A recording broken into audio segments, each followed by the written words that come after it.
Good afternoon and welcome to the campus of Garden City High School, where Omni Edition Sports has the pleasure of bringing you varsity football, Garden City Youth Athletic Association style. Let's take a short time out here for our national anthem.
Absolutely beautiful day for football. Cool little breeze here in Garden City. The Walled Lake Braves are the team that Garden City Cougars are hosting today. I'm Ted Fournier along with Phil Henry. And Phil, this is always a great game. Homecoming for the varsity team here in the Junior Football League. Absolutely, Ted. It's a real exciting day. You know, you've got all the banners and posters and all the pomp and circumstance that goes with homecoming. And they crowned Princess, if you will, a little bit earlier in between games. And, you know, this is just a great time. The parents are out here. We've got the pom-pom girls out, and the dads are down there with them doing routines. And it's just, everything's just a great happening when you have homecoming. And then we've got a big game here between Walled Lake, the Braves coming in here, okay, and players, going against our varsity Cougars today. So we have the coin toss on the middle of the field, and the referee should be telling us very soon who gets what.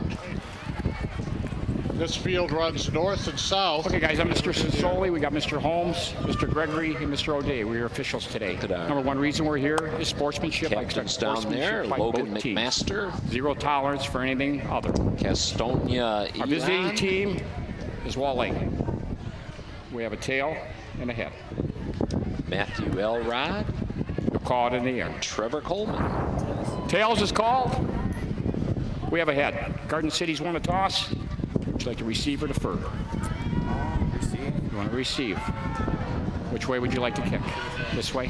So blue over here. So Garden City wins the toss, Ted, and they have elected to take the ball. Garden City's won the toss. There's definitely a breeze blowing from the south today. You see our flags during the national anthem that we just had so beautifully sung are blowing straight to the north right now, so there's definitely an advantage on one side of the field.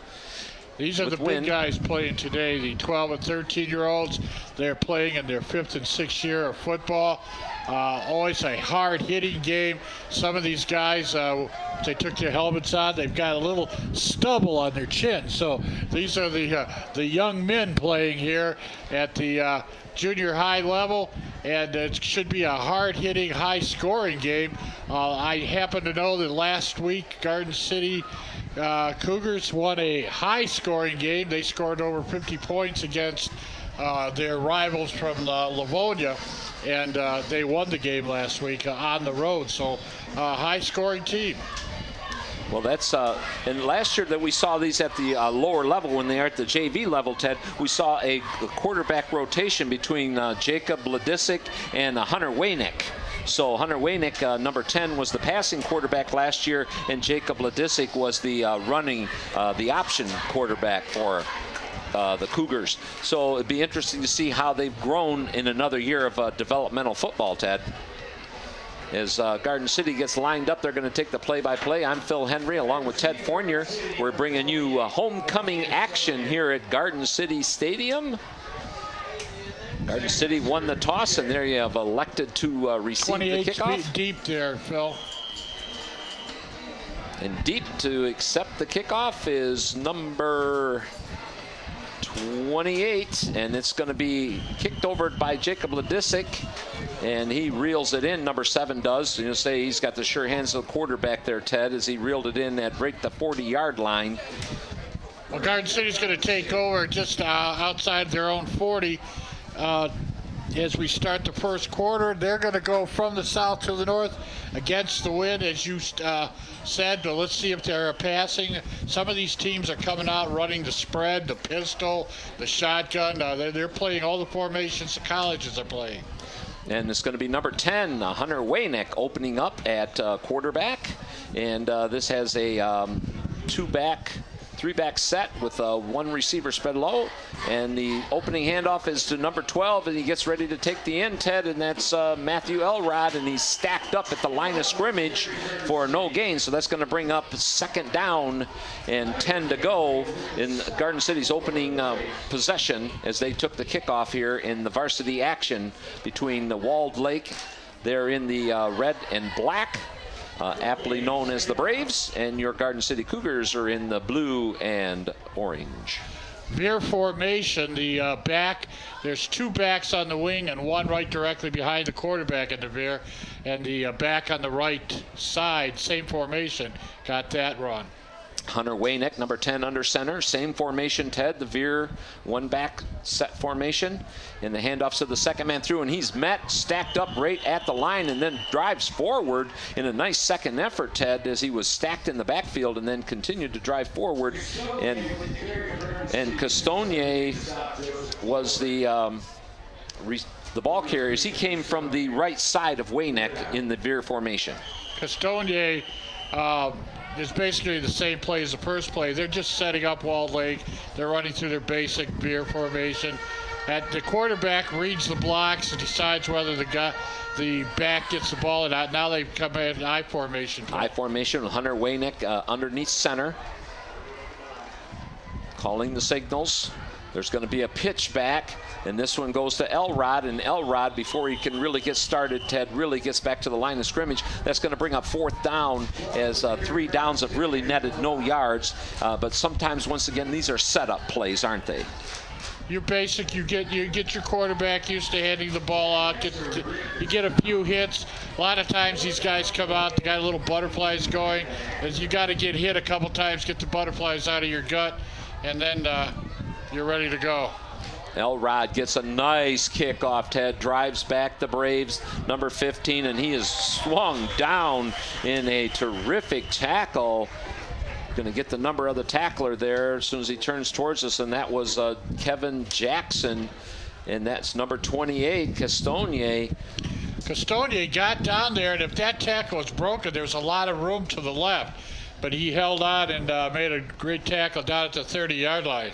Really great punt there. That ball was was hiked along the ground, and Matthew Elrod did a nice job keeping his wits about him, Ted, and he pulled it back and did a nice end-over-end kick. So in business now is the first time for the ball, having the ball out of the Braves, and they hand it off going off tackle, and that looks like number 20, Ryan Hamlin.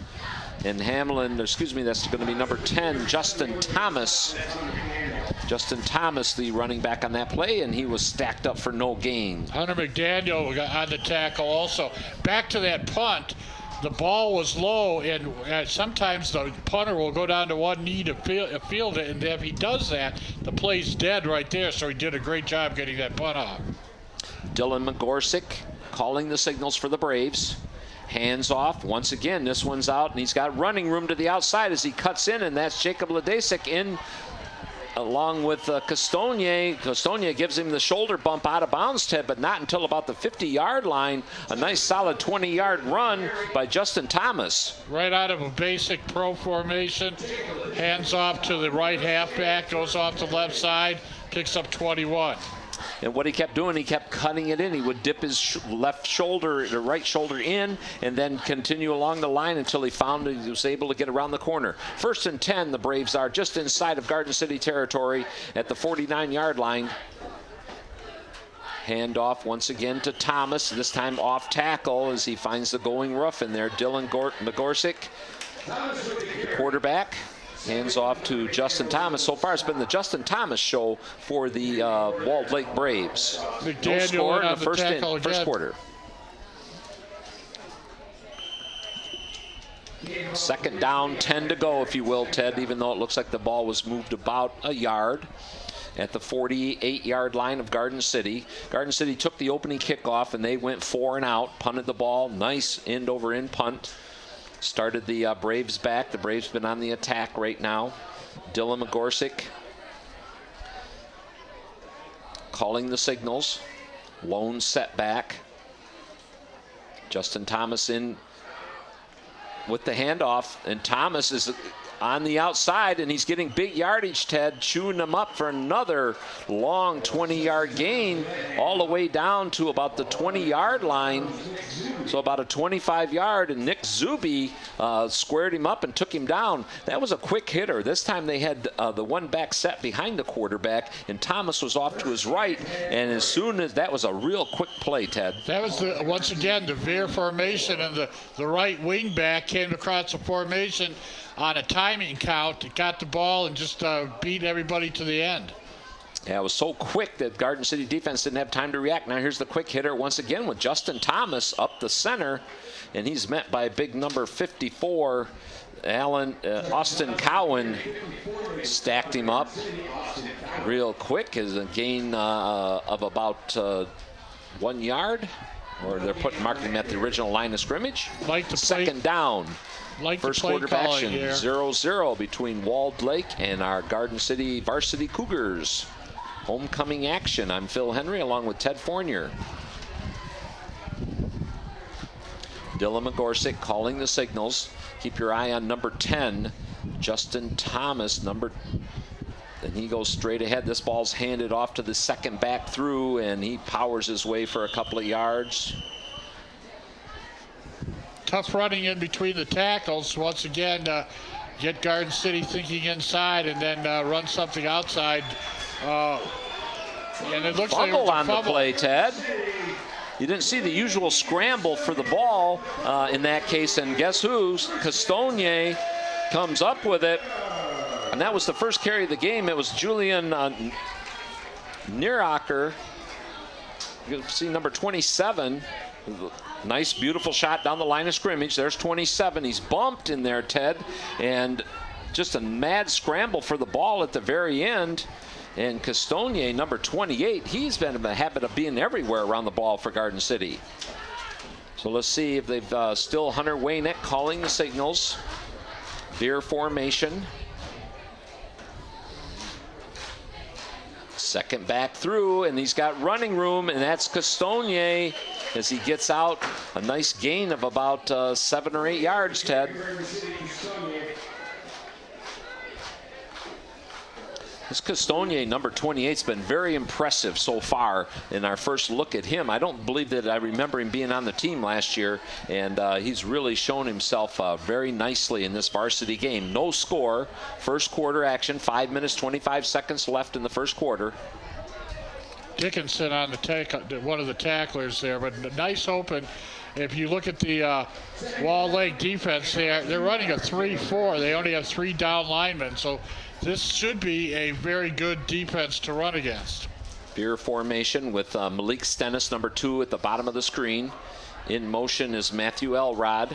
Ball is handed off to the up man, and bruising and his way through to the first down is going to be number 15. Dixon. 16, Preston Dixon. Dixon is the back lined up behind Hunter Wayneck, and they've been using Castogne and also Matthew Elrod in counter plays, Ted. That time they just went straight up the gut. Stennis down to the bottom of your screen, I formation. Garden City on the move after recovering a fumble. This is their second possession of the game, 0-0. Nice stutter step move, Ted, as he finds some running room and powers forward for about a 3-yard gain. He had nothing, but he sat there and he got a little stutter step, let something develop. And after a split second, there was a slight hole, and he took advantage of that hole and made 3 yards. And I know we always like to get in the big guys up front, Ted, so we'll let you kind of be the eyes and ears there. But primarily right now, the first string seems to be Hunter Wayneck at quarterback. He's backed up with Matthew Elrod, Preston Dixon, and Castonier, number 28. Top of the screen now is Malik Stennis, the other wide receiver. This is handed off to Castonier on a pitch, and he powers his way for about a 15-yard gain, Ted, into Walled Lake territory. And at this point, it's one of those things that sometimes doesn't translate to the screen, Ted, but you see an athlete like Castonier, and he's clearly a dominant athlete on both sides of the ball right here. And that was his nice running attack right there, as the ball was nicely pitched to him right high so he could really gather it in. He made that nice little kind of adjustment, juke move, and then put it on the speed for a 15-yard run. Well, he goes in motion. He kind of does a semi-arc and gets right to the other side of the quarterback and then heads straight into the line with a big head of steam. I formation, Hunter Waynick underneath center calling the signals. And he pitches out to Castonier, and that one was thrown just a little bit too high, Ted. And he wasn't able to get the handle on it, but that was clearly a move designed to get Castonier out in space on the Walled Lake defense. He had the forward pass. That did go forward, so there's no lateral.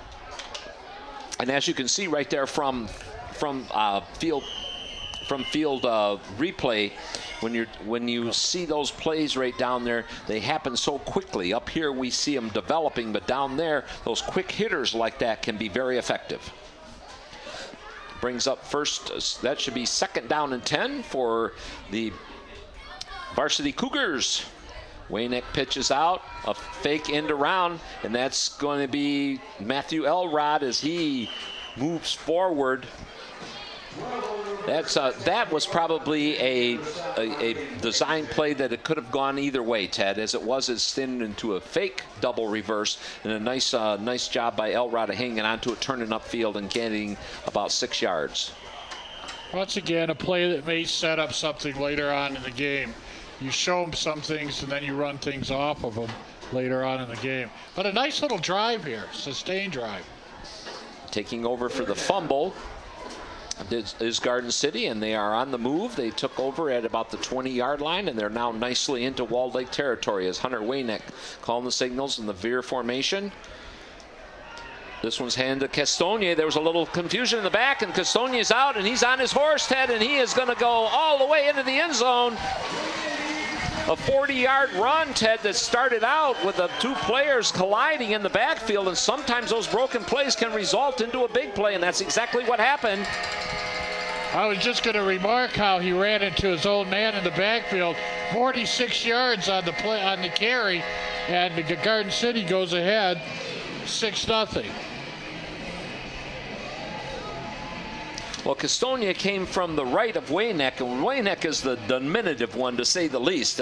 Real small in stature, but when he turned around, they collided, but sometimes that can go the other way, too, where the ball could be mishandled. But in this case, it was clearly handled properly, and it was off to the races for Castonier once he got past the line of scrimmage. We should be half the distance to the goal. Ball be placed at the 1.5. So rules here in this football, if they kick it, it's worth 2 points. And if they run it in, it only counts as 1 point. So back in kick formation appears to be number 29, and up and over, Keegan Spears. 8-0.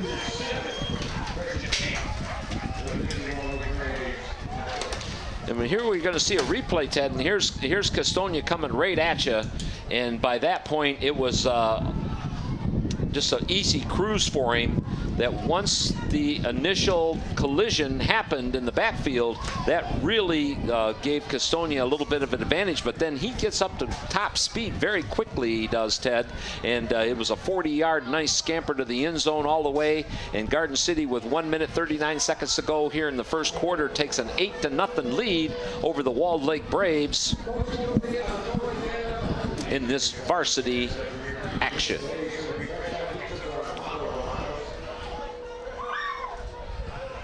Well, I told you this team can score. They have a good offense. They were very crisp last week, and they scored often last year. And a lot of the points that were scored on them were on the 18-point defense. After the 8 or 9 players, they got an 18-point lead, and a lot of the points Livonia scored was on the second team defense. So they played very good offense. And here's our receivers back to get it. Number 23 is Benjamin Riley. And that's taking, before it ever gets back to the deep guys, right about at the 37-yard line. So Walled Lake will be in business at the 37-yard line. We see that type of kick being done a lot, Ted, where it's kind of like creating a live ball kick. It's like an aggressive onside kick, if you will. Well, for 2 reasons. One, sometimes your best athletes are deep, so why kick it to them? Why kick it to the deep guy? They're going to get to the 35-yard line anyway. This way, and they might break it. This way, you make them handle it clean, and 9 times out of 10, they're going to go to the ground. So. And here's Magorczyk as he hands off to number 10, Justin Thomas. Thomas was the workhorse in the first drive that the Braves had. As a matter of fact, the only other person to touch the ball actually put it on the ground in the form of a fumble that Garden City recovered and then promptly came 80 yards. Well, Walled Lake had a very nice drive, and they turned the ball over, and that's the coach's bane. You just do not want to put the ball on the ground. There's the handoff to the back in motion. Nice job stringing that one out, Ted, as Ben Riley took the handoff. Now, last time we saw that play go the other way, and it had great success. This time, Garden City was ready for it, and number 16 out there, Preston Dixon, did a terrific job. Really strung it out, and if he didn't make the tackle, his teammates were going to come from the inside and make the tackle. But he held his ground, and he would refuse to go up the corner. So a very good job on the corner there.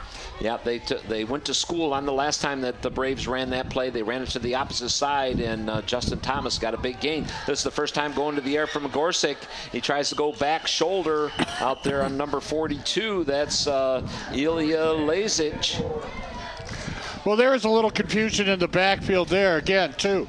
The people running into each other, and anytime you have that, the odds are you're going to have a bad play, except when Garden City did and got a touchdown.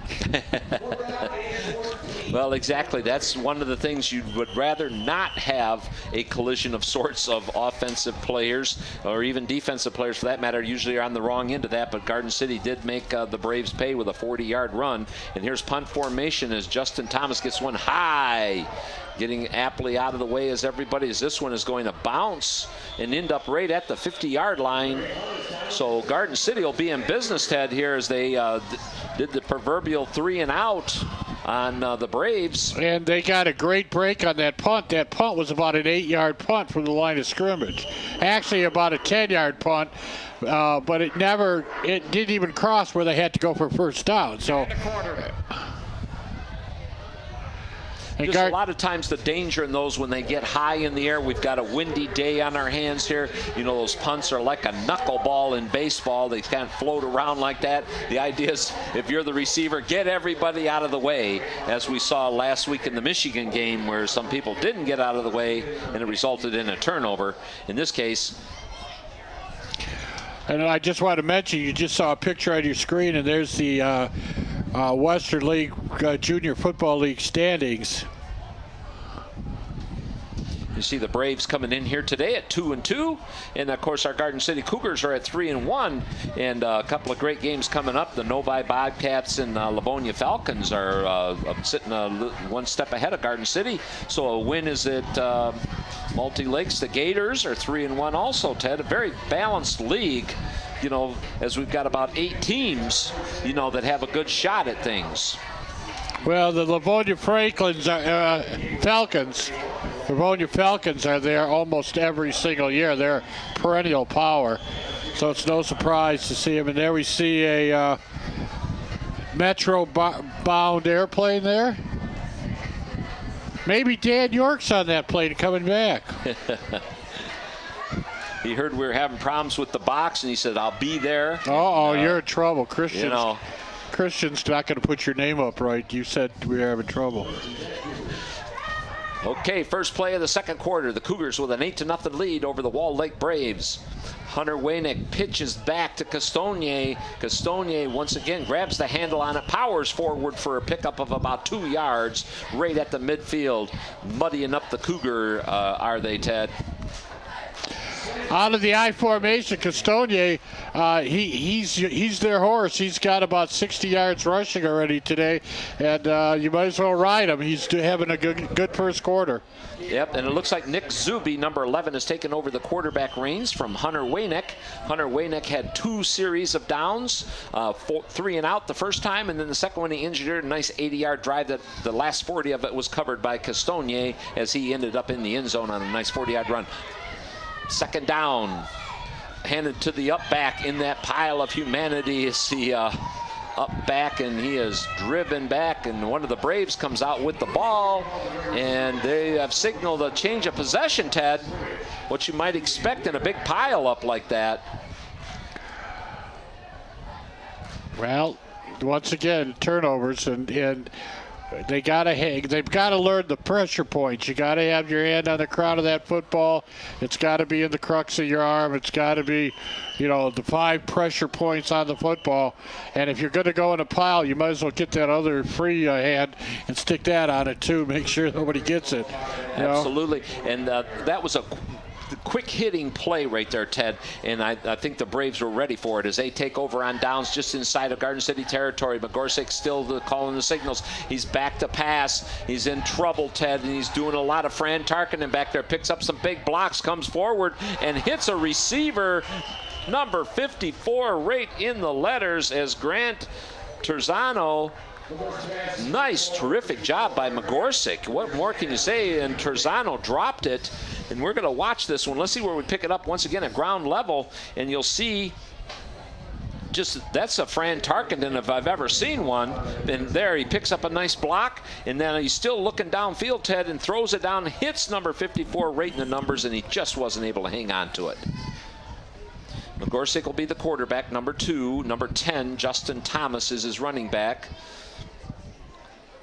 Veer in motion and handed off to number 27. He's looking for running room. Castonier brings him down from the linebacker position as Julian Nieracker is going to be slow to get up, Ted. That was a... they have a timeout. The last play you described the quarterback running around like Frank Tarkenton. First of all, I bet you most of our audience doesn't know who Frank Tarkenton is. So I'm going to bring it up about 12 years to Doug Flutie. He's wearing the Flutie number. So we're up to Doug Flutie, and you might even go up to, Steve Young now. So that would bring it to the 90s.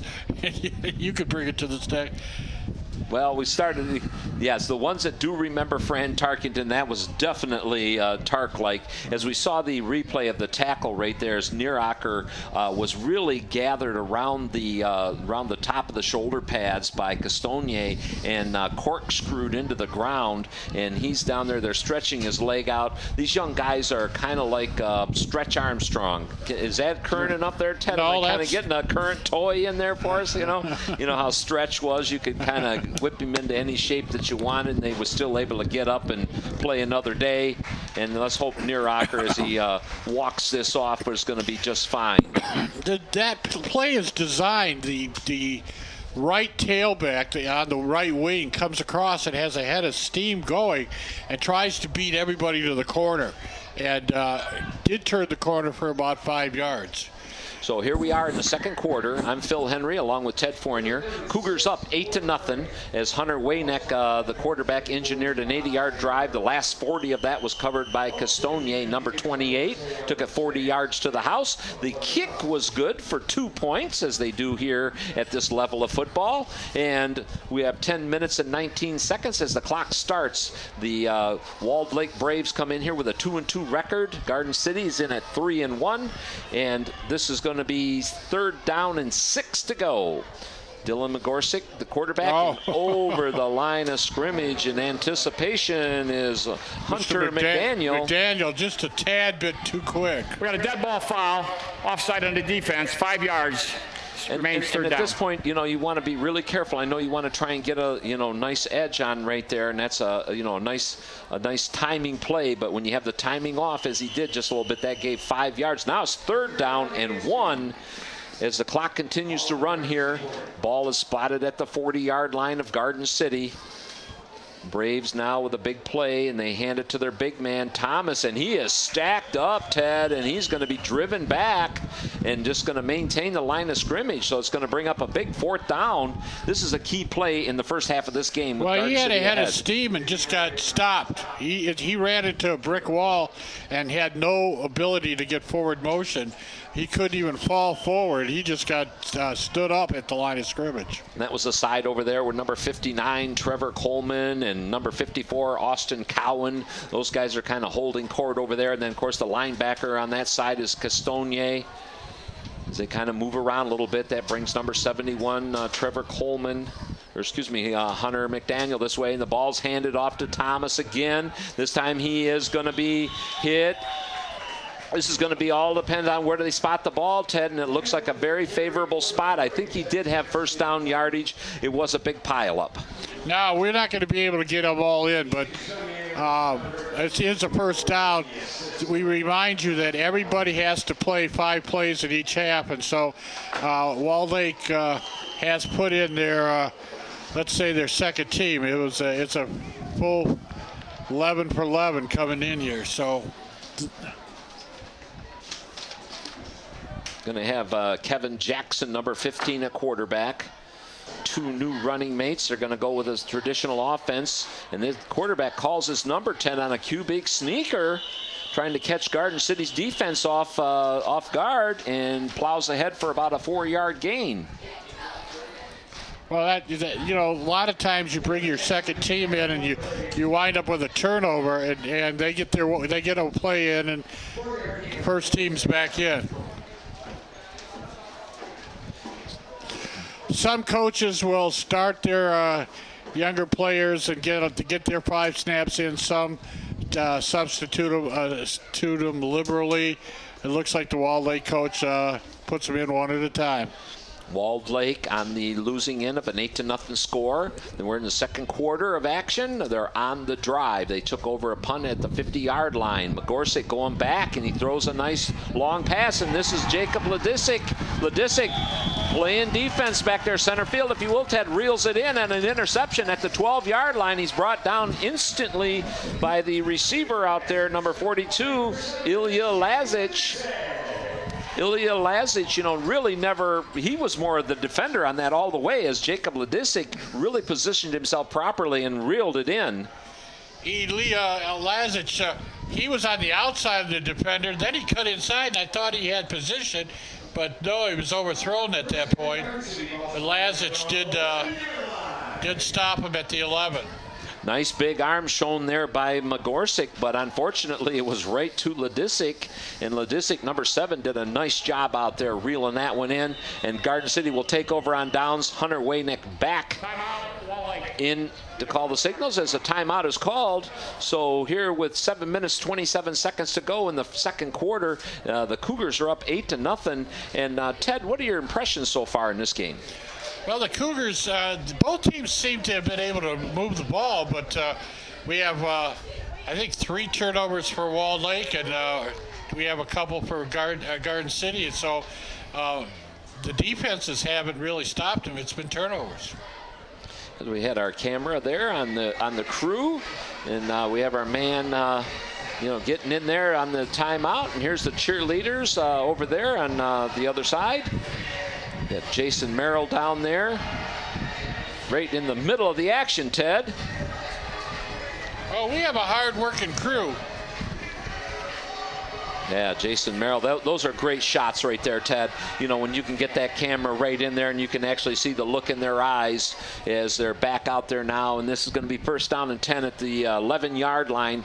Garden City taking over after the Jacob Ladisic interception. Hunter Waynick in calling the signals. Deep back in the I formation is number 12, Elrod, and Elrod is going to be stacked up, and he's going to be thrown for a loss back to the 5-yard line, Ted. A little bit slow-moving play right there. Anytime in those pitches, you got to move them a little quicker. You got to watch it down there. You don't want to turn the ball over inside your own 10. So now they've lost 2 yards, so it's going to be 2nd and 13. And here we are. Right there you see Hunter Waynick pitches back. And right there, the 54 had deep penetration as he was in the backfield right there as Grant Terzano, number 54, had terrific penetration, Ted, and that really blew that play up. Well, sometimes, Phil, if you have blocking down there, you can have a slow-moving play. The blocking just broke down, and that's why that play died. First string in the Veer offense. Malik Stennis at the bottom of the screen is your wideout. Castonier in motion, and he's handed off. And he spins, nice spin move, Ted. Broken tackles, and he is really fighting for the yardage. And he is going to come down short of any type of first down. But once again, a great second and third effort by Castonier in there. And the good news is that he did get some 5 extra yards, which makes it very good. The potential bad news is some of those plays like that can result in getting hit from a weird angle and the ball coming out. Got to watch number 9 for Walled Lake, Braven Link. Braven looks like he twisted his knee a little bit. And honestly, we also have another player down. Number 9 definitely was looked like he was hurt, but I didn't see who's in the backfield there. But that was all Castonier. Castonier got hit in the backfield, and he made 7 yards on his own. Absolutely. He was like a whirling dervish. And this is number 36 down there, Zach Kempster. Kempster's going to come out. I think he's the first one that that saw Castonier as he went in motion from the right-hand side of Waynick, and they pitched it deep to him. And I think that was the first tackle right there that was broken by Castonier was Kempster, and he went down. But thankfully, he's back up again. And then, like you said, number 9. He's out here. He's a cornerback over on the near side here. He looks like he's okay. Third down and 5 at the 15-yard line. Garden City taking over after the interception by Ladasic. Hunter Waynick back. He's hit hard. This one's out to Matthew Elrod. First down and more. Big pile up, Ted, and he drives ahead to about the 24-yard line. It'll be 1st and 10 for Garden City. Nice play. The most important word you said there, Phil, was first down. That way Garden City keeps the ball. They're still in the shadow of their own goal line, but now they have some breathing room. As this series and drive started on the 11, it got dumped back down to the 8, but they're all the way out to the 24. So last 2 plays have been positive. I think that might be the plane Dan's on. Well, that looks like the presidential plane. Looks like a flag in the back there, so they probably did get Air Force One in to get Dan back here quicker, take care of the situation. As we saw in that play right there, number 34, Zach Morset, in our replay.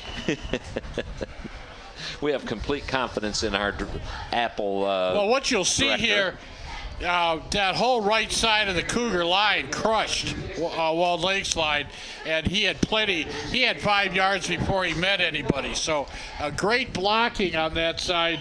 We were quick to point out when the blocking broke down. That time it was very effective, and the tailback just had to follow the blocks. Yeah, and on that side right there, Hunter McDaniel, number 71. And then, of course, we just talked about Zach Orset doing another nice job. Number 34 is Hunter Waynick. The starting quarterback is back in now, calling the signals.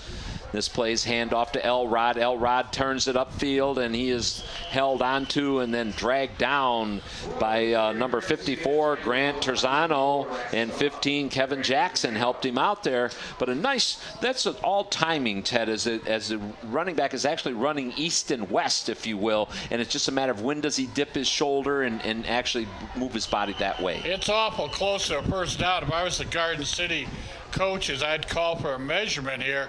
Yeah, just to give my team a break, but it is really close. And let's see if they are. It looks like the linesman is going to come over. Even if it's 2 or 3 inches off or a foot off, give your team a break. Give your lineman a break and call for that measurement. Yeah, what's at stake here with 4 minutes and 2 seconds left here in the first half? Garden City took over via interception at the 11-yard line. So now they've had 2 nice third down plays, Ted, that brought in first downs. And to keep those chains moving, keep the clock moving, and protect your 8-0 lead. As we're going to see here real quickly, it is first down. You do not want to miss an opportunity to move those chains, and if you think they're even close, call for it. What we didn't mention, Phil, is that interception saved Garden City because they gave up the ball. Remember, they had a little run into the line, and Wall Lake came with the ball out of that scrum. So they fumbled the ball, but the interception saved them from that bad consequences for that fumble.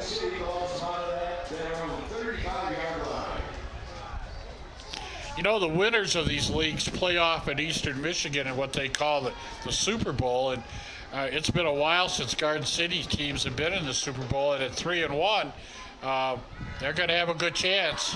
That one was back to Elrod, and he was looking like he wanted to pass, Ted, except there wasn't anybody downfield.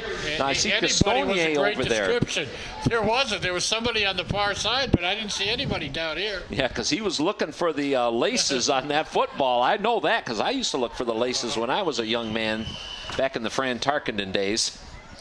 I think you were more Sid Luckman, weren't you, or Sammy Ball? No face mask. We just had the leather helmet.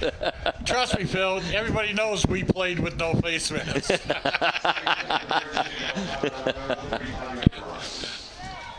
Second down and 10, ball at the 35-yard line. Garden City with 3 minutes ticking away and an 8-0 lead. Hunter Wayneck, the starting quarterback, and he's going to hand it off to Castonier. Castonier turns it upfield, and he has met their ankle tackle until some other Braves can reel him down. And he is going to be spotted with forward progress at about the 36-yard line, Ted. Very nice, quick hitting play. That was a nice pitch play, misdirection, if you will. And Castonier turned it up at the right time, right here. You know, Castonier he's going to get you positive yardage, but he's a threat to break it every play. I mean, he might get 4, he might get 3, he might get 6, but then all of a sudden he's going to get 46. And keep working this guy. He should wind up with 150 yards today. As you can see, face painting is a big thing today here at homecoming. What you're looking at, Phil, is one of the finest cheerleading cities in the whole state. Garden City cheerleaders, especially at this level and through the high school, are champions. They're national and state champions. They work their butts off year in and year out, and these squads, if you go around and talk to other cheerleading squads, there are examples for the rest of the ladies in the area. I know my granddaughter's a cheerleader in a different squad, and every time I mention the Garden City squad, she gets all mad at me because they're so good. But this is an award-winning squad, and they work just as hard as the boys do year in and year out. And that's so important, when you're at home here. It's nice on a homecoming crowd like we have today, a nice big crowd to get the crowd fired. But sometimes there's not as many people out there, or they're on the road. So, yes, they do that thankless job. There's the play for Elrod. Now he's throwing deep. Castonier with a step on everybody. And there you go, Ted. He was wide open. The ball was thrown right in there, and it looked to me like he tried to catch it and kind of rearrange the laces a little bit. Took too much time reeling that in. Mask instead of his hands. He's gonna be thinking of that one later on tonight. He came right back with it. This nice big pass by Elrod. Look at that one. Just what you want to see. He's out there perfectly thrown over the right catching shoulder. He tried to cradle that to his body, and you've got to catch it with your hands. He tried to bring it to his body, but what these kids forget is they got the pads. And that ball hits the pads and jumps off them. Absolutely, you're exactly right. You got to cradle it in your hands. Yeah, especially a pass like that. That ball, was fluttering just a little bit. That's the one right there where you really have to have that concentration level and then just use your hands. And they come right back to Castonier, and he says, I'm going to get that first down. And look at that effort on fourth down, Ted. And they're going to mark his progress right another. I'd say he's got the first down, and that was determination right there. Castonier came back. This gentleman right here is going to be a big-time football player. You see him, the agony of defeat on the other end right there, Ted, and then watch him come in here and look at this effort. As he was not going to be denied. Right there, he had about 5 Braves on his back, as you see in that replay, and he is just galloping forward. It's like, give me that ball, I'll get us the first down, and he did. He reminds me of an old Ohio State, was it Eddie George out of Ohio State that ran real tall? He's running really tall, but he runs determined. He runs very determined. If I was Garden City, I'd snap this ball right away because there's too many people. This ball's handed off here as the second teamers are in, and that's going to be Nick Zuby. Hands off to number 2, Malik Stennis, and it didn't really catch anybody off guard, as Garden City now will call timeout with 2 minutes 11 seconds to go in this first half. 8-0 the Cougars have been holding on. They scored on a 40-yard beautiful touchdown run by Castonier, and now they're going to have a little conversation down there as Mike Burrick and is aptly assisted by Scott Ball, Corey Brown, Marquise Farmer, Jason Matusak, Ryan Nagel, and Tom Wallace. A lot of times, here we go, the Cougar schedule. You can see they're down there playing the Wall Lake Braves. Next week, they're going to go see the 4-0 Novi Bobcats and the Falcons. So the next 2 weeks, they're playing the 2 teams ahead of them. They finish up with the 0-4 Rockets. And then there you are, mark on your calendar. Super Bowl, that's what their goal is. November 2nd is the Super Bowl. I formation. That's played at Eastern Michigan. Catches it back. This is Malik Stennis, and that ball is broken up beautifully down there as the player was wide open, and they like that going to the play like that. Doug Meyer down there did a nice job for the Braves, or it would have been another big gainer by Garden City. Meyer had an opportunity to come back, but he was wide open again. I'd try that again till we made it because they haven't covered it yet. That was number 2 on that, or number 3. Westbrook was the one that threw there. Excuse me. Yeah, Terrence Westbrook threw that ball. That's the second time that they've done the halfback option, Ted, and those halfbacks have shown some pretty big arms. 2 minutes to go, 3rd down and 9 at the 46-yard line. This is going to be Nick Zuby again, and he passes and catches right at the 50-yard line. Out of bounds right after the catch is going to be Keegan Spears. So the quarterback was in the shotgun formation, Ted. He had nice flankers on each side of him for protection. Zuby rolled out this a little bit to his right, found Keegan Spears coming down the 50-yard line, hit him. That's going to bring up 4th down at the 50. 2 minutes, minute and 53 here. You make the call. Well, no matter what, Garden City has had a good drive. Remember, they started on their own 11, got backed up to their 8. So right now, they're 42 yards away from where they were. So they have put 42 yards, and even if they punt this ball away, they have changed field position. So you don't always score on a good drive. You sometimes change field position, and that's what Garden City has done. So I don't know if they'll go for it. With 2 minutes to go, you might want to say, okay, punt it down to 20, 30 yards and make them go further.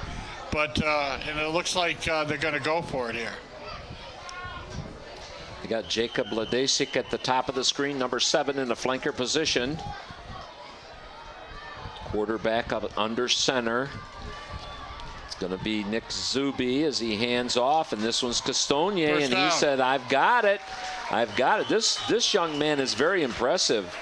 Ted, as I'm wrong, that was number 12 with the ball, and that was Matthew Elrod, who was doing his best impression of Castonier. Elrod had both arms on that ball, and you used the word determined for Castonier, but that's exactly what they're running at. There's so many words you can use to describe a tailback or running back, but determined is the way they're running. I mean, they're getting hit, and they're making positive yardage. Hunter Waynick went right back in at quarterback. He's under center. Using a one-back set. Malik Stennis down at the bottom. This one's handed off to Castonier. He's got big room, Ted, as he breaks it to the outside, cuts back in, looking for blockers, comes back the other way, and he is good tackled and brought down at about the, wow, squirts his way through with fierce determination. We're going to have to start adding adverbs and adjectives and verbs to it, Ted. Well, one thing I like there, and Castonier got to about the 27th yard line as we have a timeout. Garden City. Watch this. You're going to see him use his blockers, and then he finds another gear right there. He sprints out of that pack and finds another gear. Well, this is where he's hit. He's dragged right there, and then look at him just driving forward with his whole body. So what you saw is three outstanding traits of a back. You saw a young man read his blockers, then you saw him switch gears and cut inside, and then you saw him drag a blocker, drag a tackler. Three things you want on your backs, and that's an outstanding run. Yes, and it was too, and it was handed off once again. Hunter Waynick, what he does, he when he takes it from center, Ted, he goes to the right. Well, already Castonier is cutting again. back. Watch it again. See, he's reading his blockers, and now he's gonna find another gear right there, and now he gets hit. And look at him. He's dragging. That's instinct. Yeah, absolutely. And not only was he dragging, Ted, as we have the Cougar mascot down there providing some fun and firing up. Looks like the shorter version of the Cougar down there, Ted, for 63. The little kitty. This one's handed off to Elrod going the opposite way, and Elrod, is nice leg tackle in there, Ted, that saved a touchdown as Benjamin Riley wrapped up Matthew Elrod. 56 seconds to go. Garden City is now down with ball at the 2-yard line, second down. Clock starts. First team in there, Hunter Waynick, the starting quarterback. Elrod to his left, Castonier to his right. Castonier in here, the whole Brave team follows him, and there's a ball's on the ground, Ted, and it's going to be turned over. Well, that's a heartbreaker. Garden City went 88 yards on a sustained drive, did everything right, get to the 1-yard line, and they cough up the ball. And that right there, the ball was the bad handoff right there as the Garden City defense their offense got everything. Castonier went to the left, went to his left just like it's done, and the whole Brave defense shifted with him. That left the whole side open, and just a matter of timing back there between Preston Dixon and Hunter Waynick was just off a hair. The ball came on the ground, and the Walled Lake Braves pounced on it. 33 seconds to go in the first half. Garden City up 8-0. I'm Phil Henry along with Ted Fournier.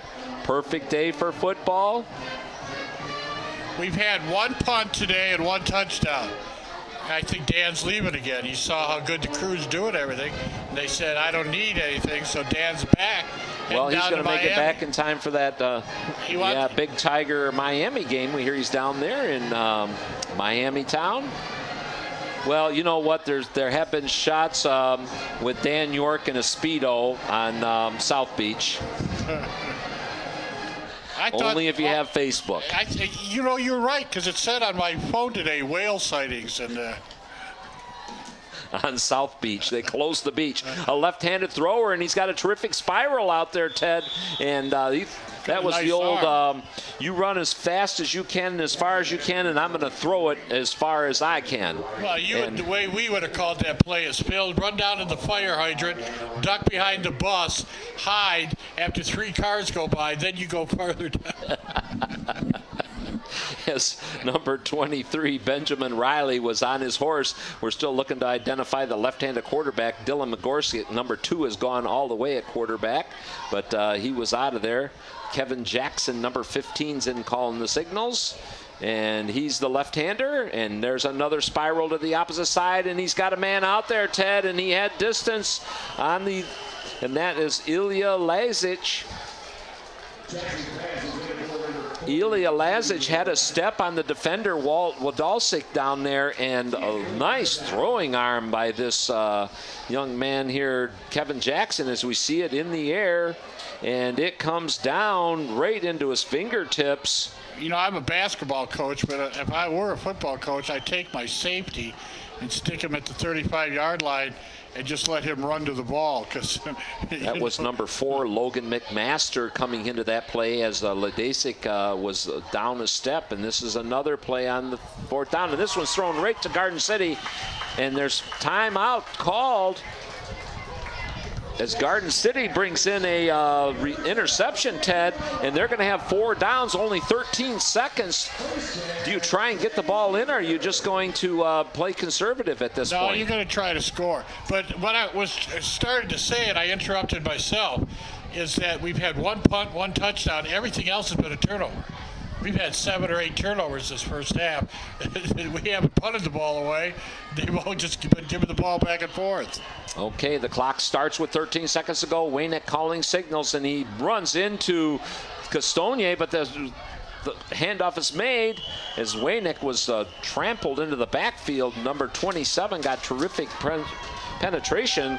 That's Julian Nuracher, and that was all that Garden City could get out of that, Ted, was 1 play on the turnover. So they're going to go to halftime with an 8-0 lead over the Walled Lake Braves. I wouldn't go anywhere if I were you fans, because this second half is probably going to be a real dandy between these 2 heavyweights.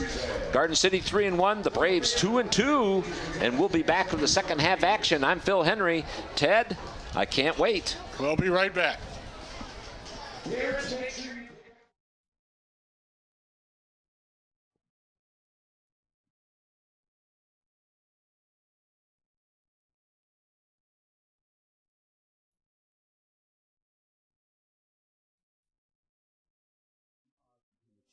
Dream in the fashion industry? 1 in 23 million. The odds of having a child diagnosed with autism? 1 in 88. I am Tommy Hilfiger, and my family is affected by autism. Learn more at autismspeaks.org/signs. Lona's Pizza in Dearborn Heights is a sponsor of Omnidition Sports and GCTV, and one of the providers of food services for the crew and volunteers for tonight's game. Located on Beach Daly and Ford Road, Lona's is owned by Garden City's own Bob Oliverio and the Oliverio family. With the best pizza in Metro Detroit, Lona's delivers to all of Garden City. Round, square, or pan pizza, Lona's is the place. They also carry great subs, salads, and wings. Give them a call at 313-274-0100. That's 313-274-0100. Lona's Pizza. So take these words and sing out loud, 'cause everyone is forgiven now, 'cause tonight's the night the world begins again.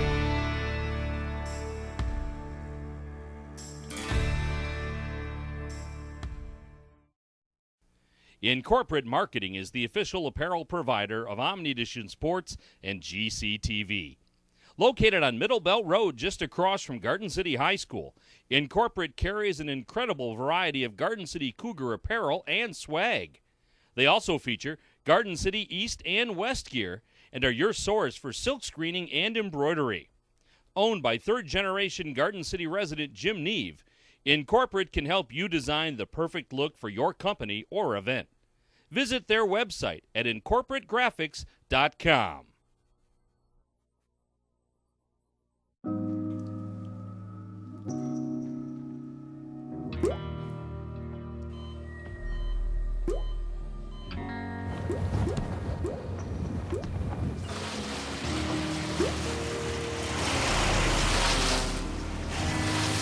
There are a million places you'd never consider texting.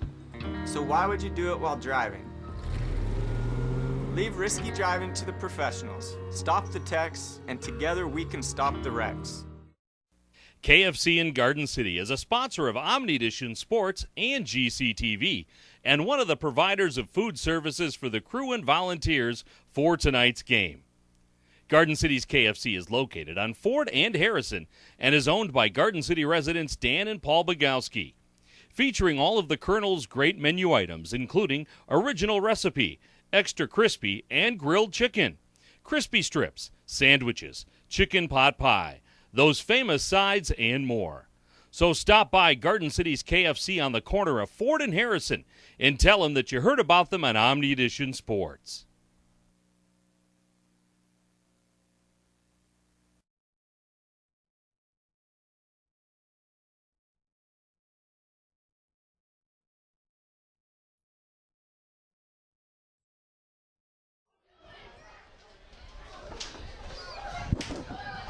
Second half action is getting ready to take place here at Garden City Stadium on homecoming day.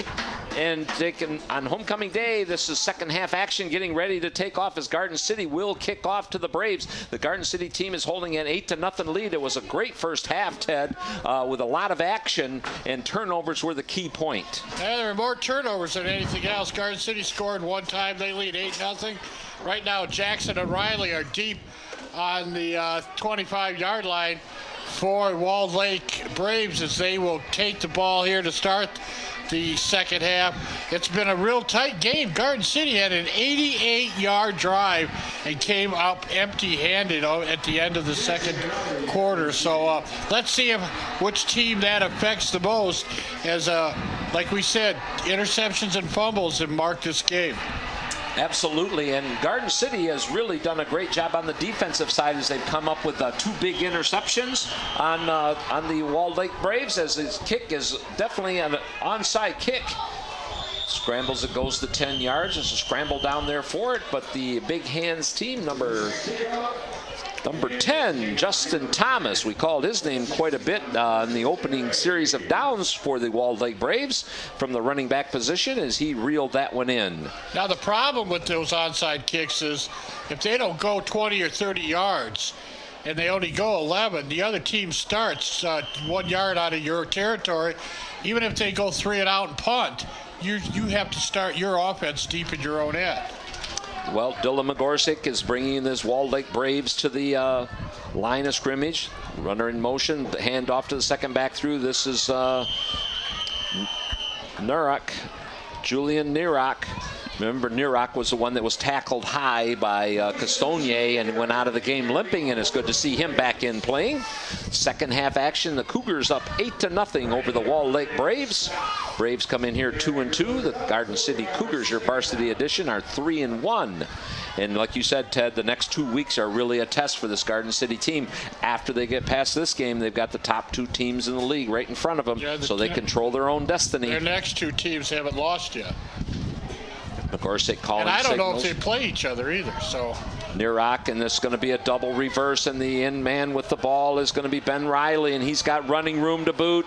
Ted, as he's down the far sideline, and there's going to be a race to the end zone and a terrific touchdown-saving tackle way over on the outside there. Riley almost made it to the end zone, but he ran out of real estate on an angle. But what a great run, about 40 yards, maybe 45. I think that was Keegan Spears that had the terrific angle on him, Ted, as it was a double reverse, a trick play, if you will, to start out the Braves' second half action as they got just inside of Garden City territory, recovering the onside kick. First play was the routine play, then the second one was the double reverse. Big yardage down to the 5-yard line. First and goal. Ball at the 6, actually. Cougar defense has its work cut out for us, Ted, here in the opening minutes of this second half. Boom, and a big hit is laid right on Justin Thomas as big number 71. McDaniel again. Hunter McDaniel. He's got a huge presence on the middle of that line right there as he met Justin Thomas, threw him back for a 1-yard loss. This will be second down and goal from the 7-yard line. McDaniel just basically exploded across the line. He was in the backfield as soon as the ball was hiked.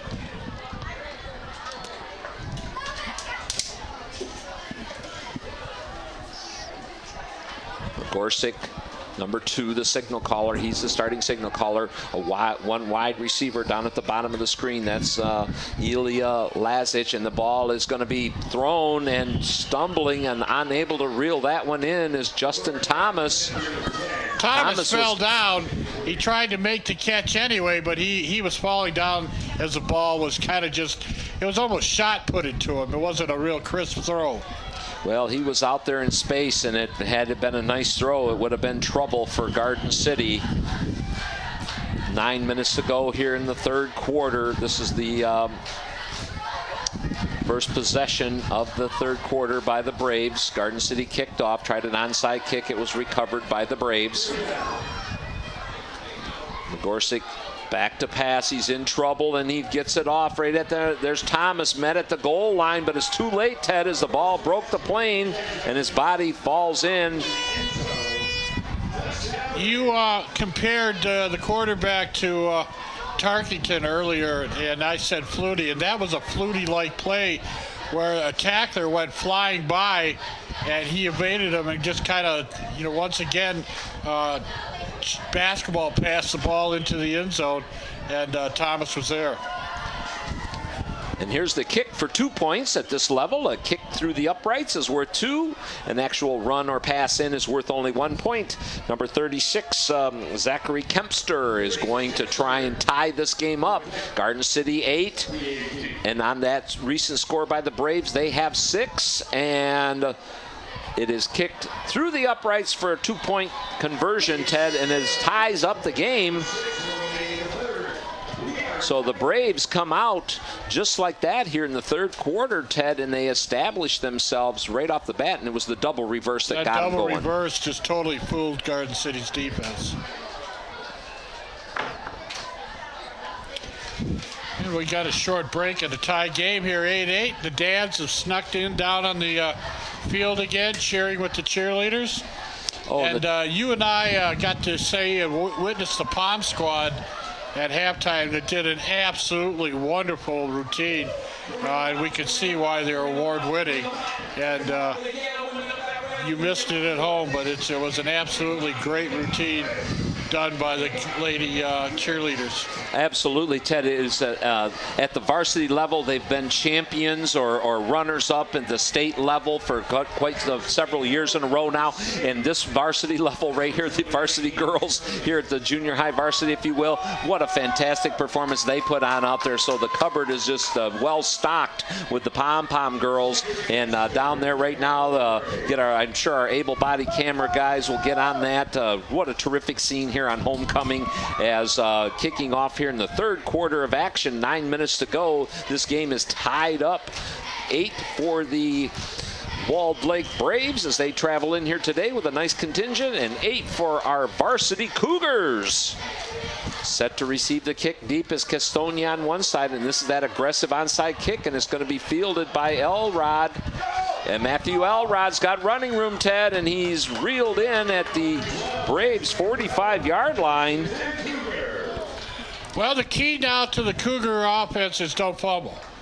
Just basically hang on to the football and don't stop yourselves. I repeated this 2 or 3 times. The Cougars have not been stopped by Walled Lake. They have not been stopped by Walled Lake. Well, and that's just it. And there's been a couple of times that we've seen the collisions back there in the backfield when you have runners going in different positions, and it's all a matter of timing. The collision came out to their favor with Castonia ended up with a 40-yard touchdown run based on that collision and kind of causing the defense to stutter a bit. Then the second time the collision happened, it resulted in ball's on the ground. Got it again.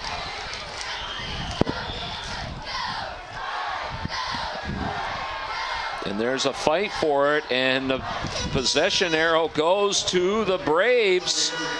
And we just talked about those type of precision plays, Ted, and they're just off just a fraction on their timing, and that one never really did get to Castonia, as Hunter Wayneck was actually met in the backfield, and he pitched it late. Castonia was out in front of him. The ball went on the ground, and it was covered by the Braves inside of the Garden City territory, Ted. So that's a big, not only a 10-yard swing in field position, but also the ball changes hands. Well, what is Garden City playing for? If they lose this game, they have 2 losses, and the 2 teams ahead of them have none. So they would have to win both games and hope that somebody knocks one of the other teams off.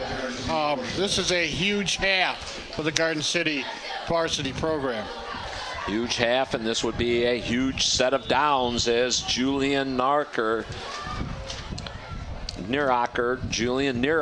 is trying the right side of the Cougar line, and he is held up at the line of scrimmage. That'll bring up second down and probably a long 9 to go. That could be in a setup play. Run to the right. Now let's see if they do something reverse or counter to the left here, setting up to the Garden City defense.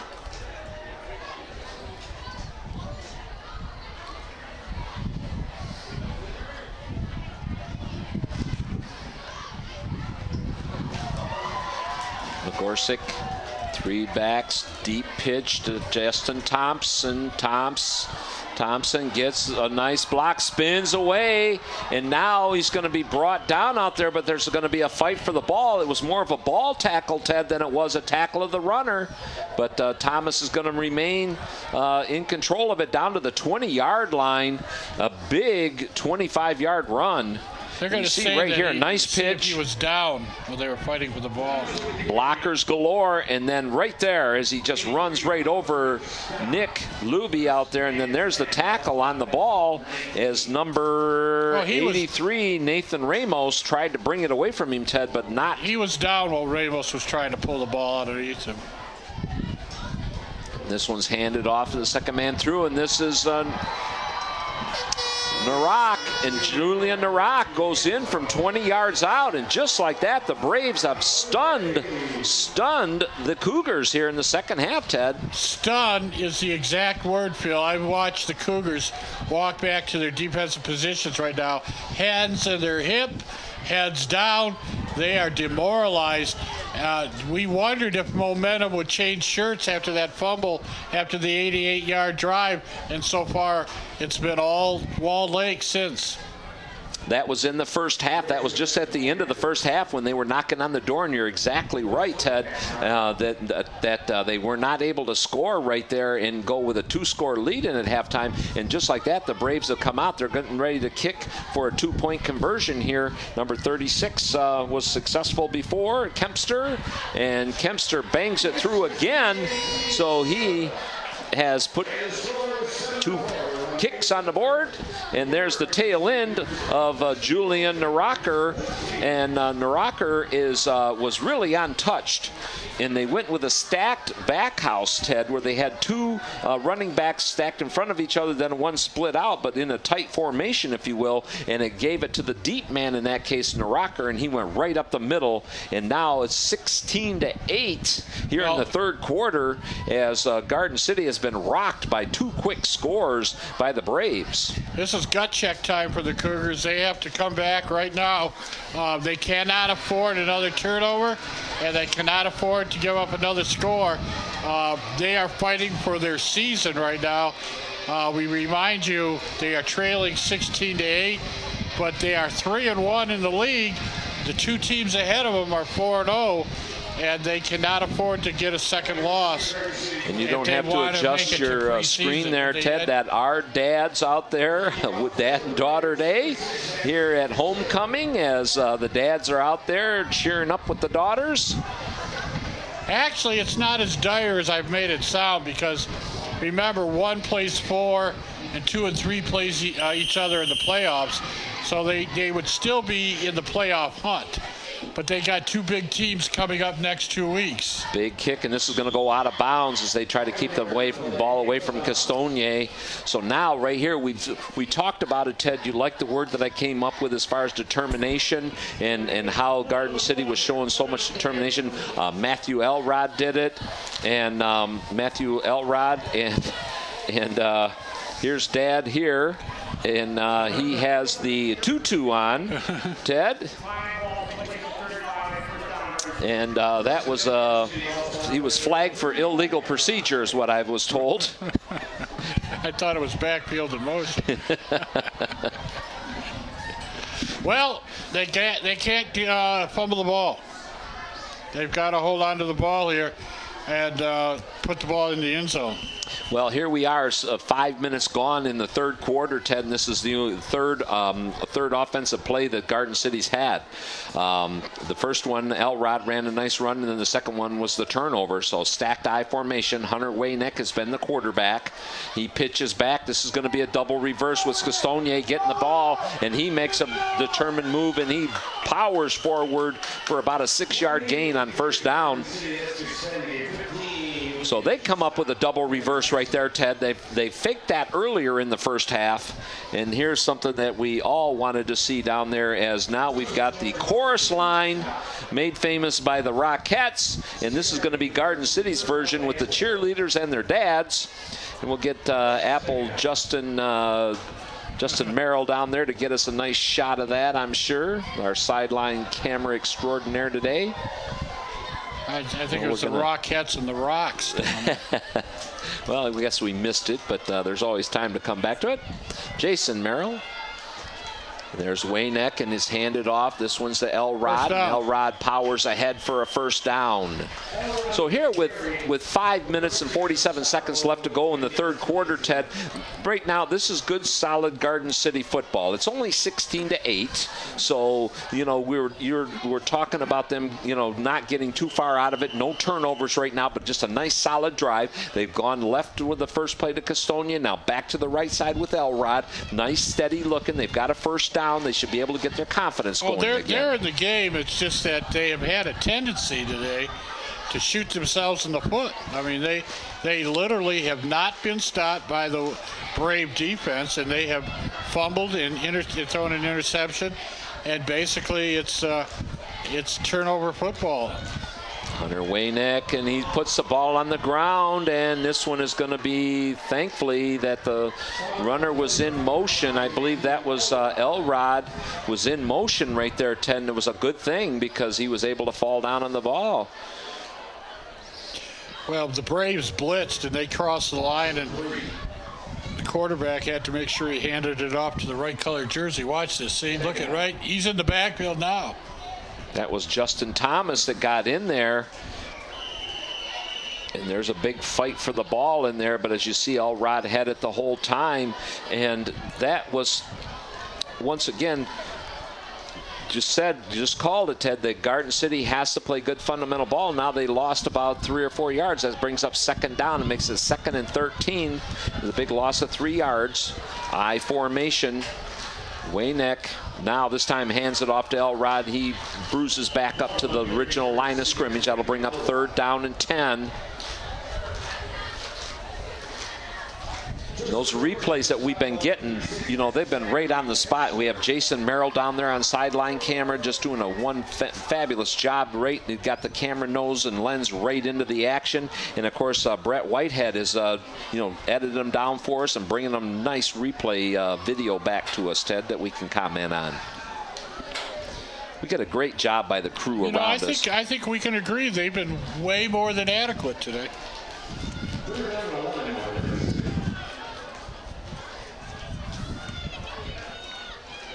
Ball's handed off. This time they're Braves are waiting for it, and they stack up Castonier in the backfield.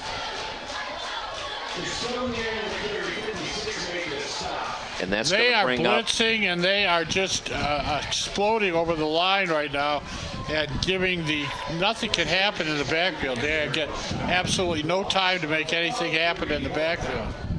They're starting to dominate the center part of the line of scrimmage, Ted. You're exactly right. Watch them explode up the line here, Phil. And they're giving the center a very hard time as Elrod is back into punt formation.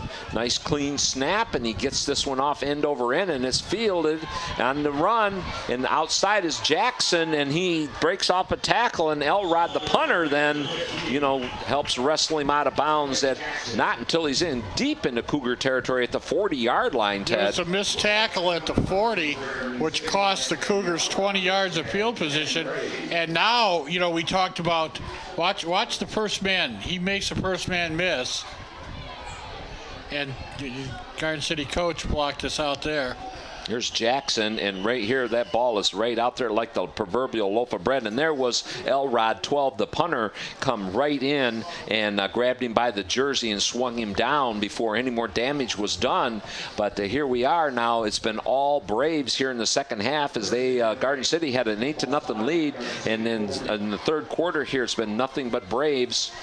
And Magorczyk is back to pass, and he's on his horse, and he throws it out, and it's a one-handed by Naraker, and he was unable to reel that one in, Ted, as second down and 10 from the 40-yard line is looming for the Braves. Nice call, nice play, except the ball just was a little high and off on Naraker's hands. So here we are, 2 minutes 38 seconds to go in the third quarter. Garden City Varsity was up 8-0 at halftime, and now they're trailing 16-8. As there's been a couple of big plays and fumble recoveries. Offensively and defensively, the Braves have been in control as that ball is handed off on a fake reverse, and number 23, Ben Riley, coming back the other way, gets about 5 or 6 yards. Brings up third down and 5 to go. This is a demoralized defense. The defense for Garden City great cameraman today. Look at him all nestled in there. And everything up there. I think he's got all kinds of they're living food, high over here at beverage, Omni Edition Sports, I want to tell you.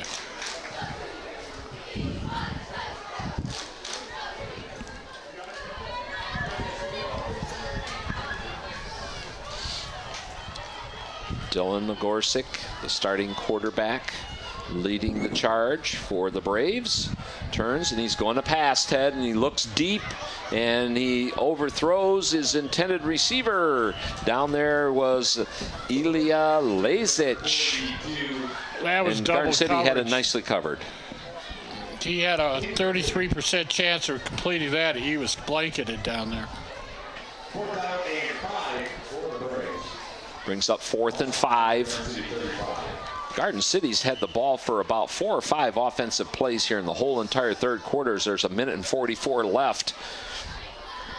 Well, they keep taking the ball, gift wrapping it, and giving it away. So you got to get a little selfish with the pigskin. That thing is what's valuable on the grass. I keep telling my basketball team, what's the most important thing on the court? It's the ball. Absolutely. You want to keep it in your hands as long as possible. You can jump through the hoop, but it's no points. Justin Thomas from the halfback option. He throws one out, and he's got a receiver, and this time he's going to go all the way. Is that Grant Terzano? We saw that play earlier in the first half, and Terzano got hit right in the numbers. Actually, it was the quarterback on a scramble, and he dropped it. This time he more than made up for it, Ted, as it reeled it in for a 35-yard touchdown from Justin Thomas to Grant Terzano. The kick is coming.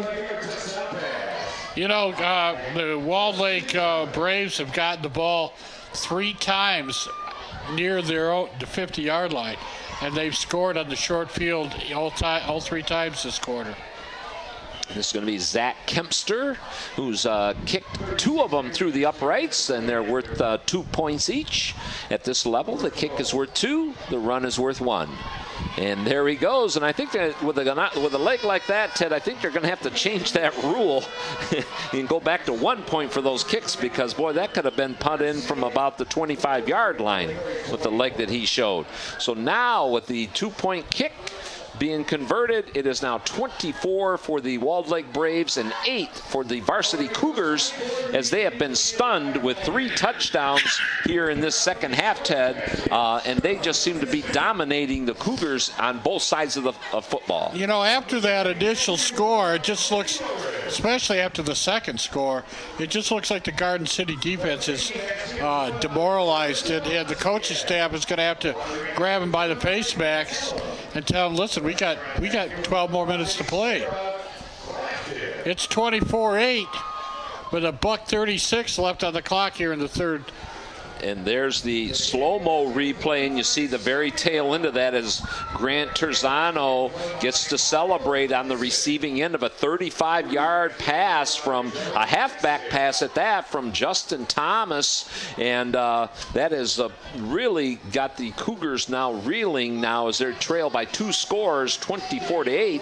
And you were just making a point, Ted, about the Cougar defense being kind of down just a little bit. And I've noticed on the other side where the Brave defense has really kicked it up a notch. They're smelling blood at this point, and they're almost like they're in the huddle, and they know exactly what play is coming. Well, they're being very aggressive on their play calling on both sides of the ball, and Garden City's going to have to make something happen and turn this game around. And here's Castogne. He's one guy that can do it, and there's a live ball down there. And this one is going to be taken advantage of as Castogne just sort of let down for a second, Ted. I mean, it was a great penetration by the Braves, who ended up recovering the fumble as he put the pressure on Castogne, and he decided not to field the ball, and it's a live ball, and it's recovered. Castogne just put his hands out like it's like he almost didn't know that they could attack, that they could fall on the ball, and maybe he didn't. I don't know. Let's just watch it.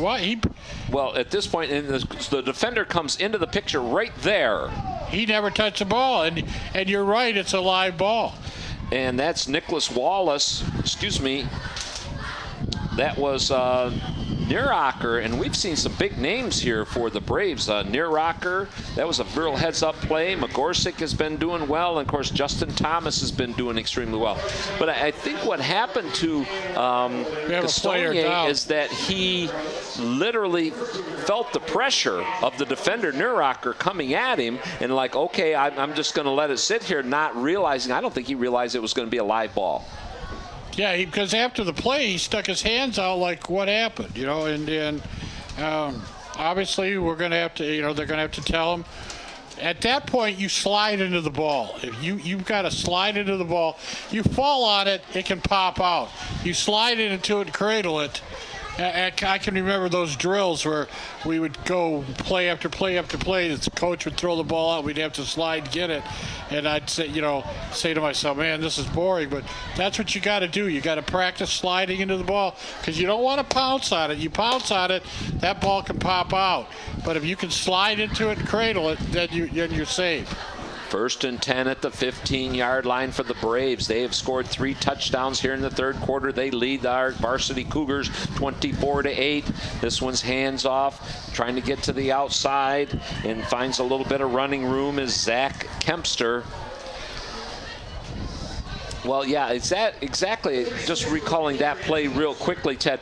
If you are on the receiving end of that, you've either got to, if you're not going to run it back, then you've got to fall on it and recover it as a fumbled ball. You've got to treat that like a fumble. Well, two things got to happen. Your back line's got to come up and fall on it, but your midline's got to fall back. Now you have an interesting strategy here. Do you want to score if you're the Braves and take your starters out because of the 18-point rule But I guess you just want to tack on as many points as possible here. And going around the end, there's not going to be any judging on that, Ted, as they're just rambled in from the 15-yard line, strung the play out, and just kept one foot in front of the other, Ted. And number 15, Kevin Jackson is going to take it all the way to the house on a 15-yard run. And the Braves have just dominated this third quarter and really have put it to the Cougars. They have put up them. 30 points so far with 4.5 seconds in 12 minutes. And Garden City, I don't think has crossed the 50-yard line yet. This is lining up for the two-point conversion. Kempster's been successful now 4 straight times.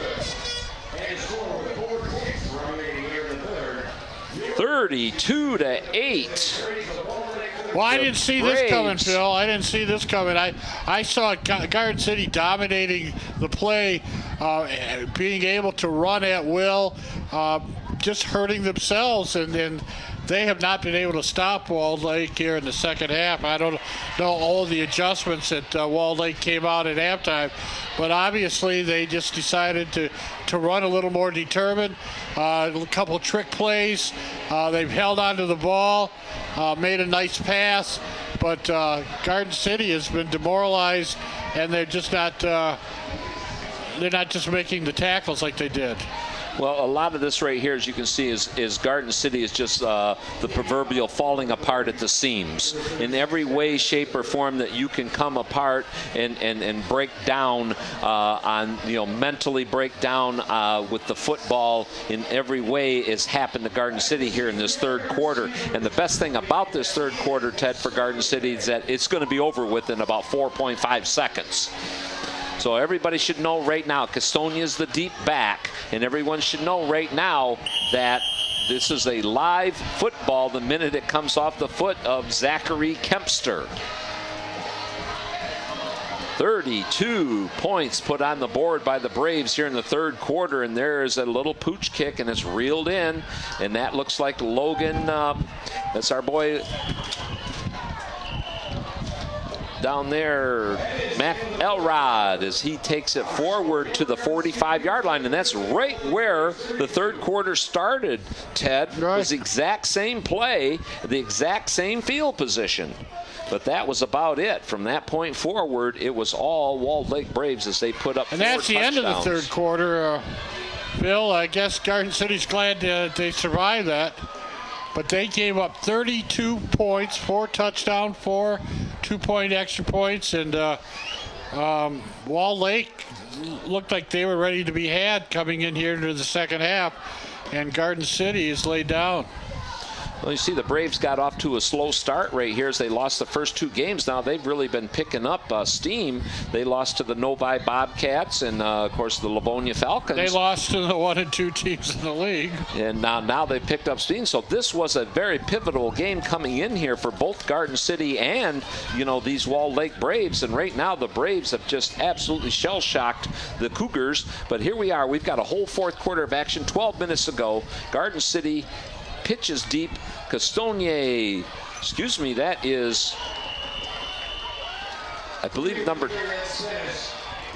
Malik Stennis, number 2 from the tailback position.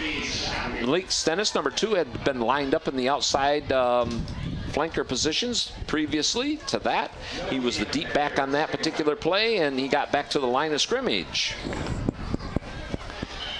That's Nick the other thing. The Walled Lake defense has really picked it up this second half.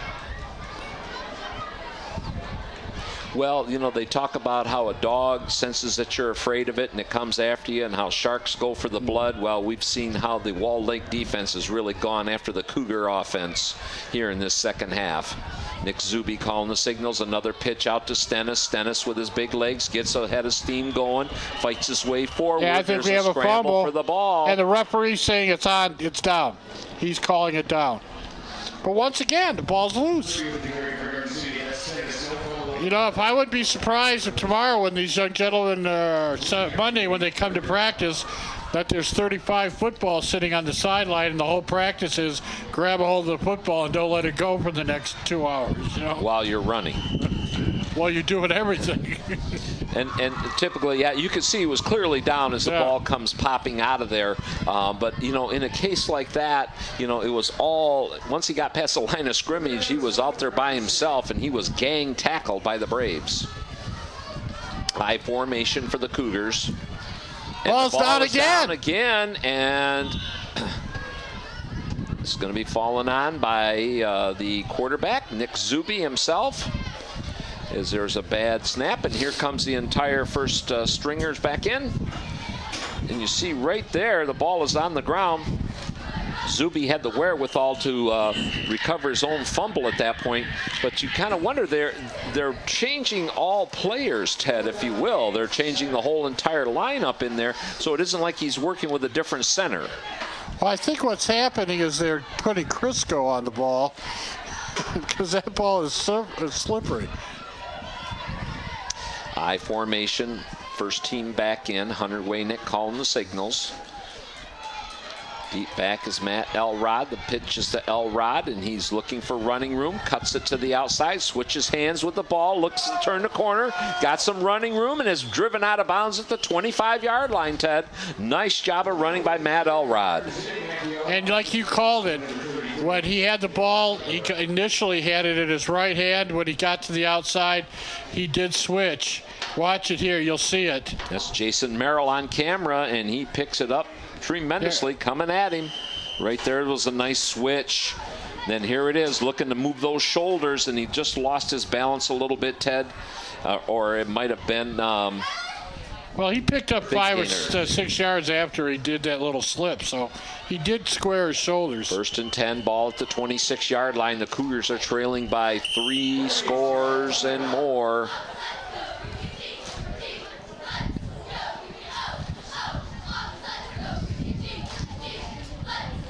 The Cougars would need 3 touchdowns and 3 kicks for 2-point conversions just to tie this one up. They've got their work cut out for them. But we saw on our schedule that was put up earlier, they scored 54 points last week. So, well, they can score, but there's a rule. I don't know if you've ever heard of it, but you got to have the ball when you cross the goal line.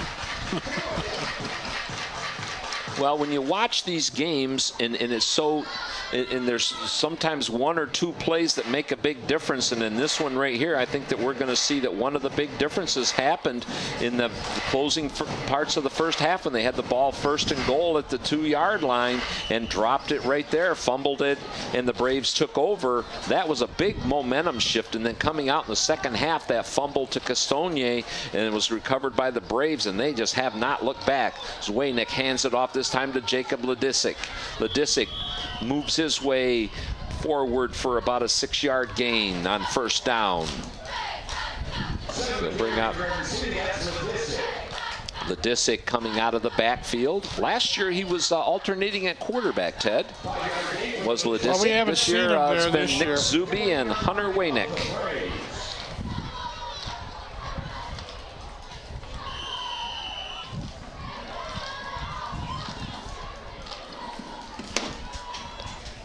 Waynick, the diminutive one. He's right up underneath the center. Ledisic is the lone setback. In motion comes Elrod. Elrod gets out there looking for a block as Ledisic. He fouls his blockers, cuts it back in, gets over the 1st down marker, and into about the 14-yard line goes Jacob Ledisic.